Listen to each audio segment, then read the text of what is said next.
Halo bos, selamat petang, saya Awang Pang. Hari ini kita kedai ada masuk yang kereta ni. Tengok dia depan saya tahu kereta apa. Oh, banyak sporty dengan kereta. Lepas tu MPV lah. Tahun 2021, Mitsubishi Xpander 1.5 1.5. Harga jual 59,800. Kereta ni boleh masuk loan lagi ya. Bulanan full loan lah. Zero deposit 700 lebih sehingga 800 lebih. Ikat 9 tahun. Ikat 9 tahun. Lepas tu ini servis pun semua ada. Nanti saya tunjuk bagi kawan-kawan. Okey, dalam macam ni lah. Dia pakai NA 1.5 auto AT gearbox. Tak silap ini AT gearbox. Okey. Lepas tu dalam memang cantik sebab mileage dia 90 lebih aja. 90 lebih. Size skirt semua ada. Okey, dalam macam ni. Dalam punya leather paling cantik lah. Dia leather macam ni. Oh, macam rumah punya sofa. Okey. Ini kamera punya button lah. Kiri kanan semua boleh. Okey. Belakang kiri kanan semua ada lah. Push start button.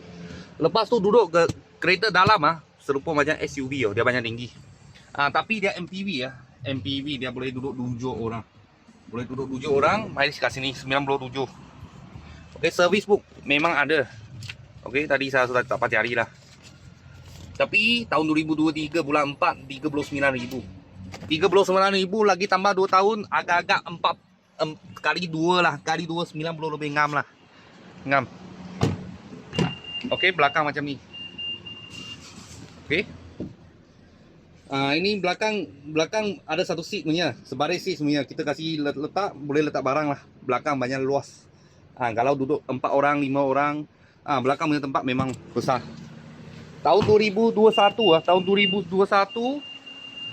Mitsubishi Xpander 1.5 auto. Harga jual 59,800. Boleh tapak yang kereta ni. Kalau loan bulanan anggaran bulanan 700 lebih sehingga 800 lebih. Tadi saya kira 780. Full loan. Kalau bos-bos dan kawan-kawan siapa tengah cari MPV MPV kereta ini jenis punya. Boleh kontak saya lah. Kita kedai ada tapak yang satu biji condition yang okey punya. Kalau ada apa murah-murah kita saya akan video lagi. Thank you bos, thank you.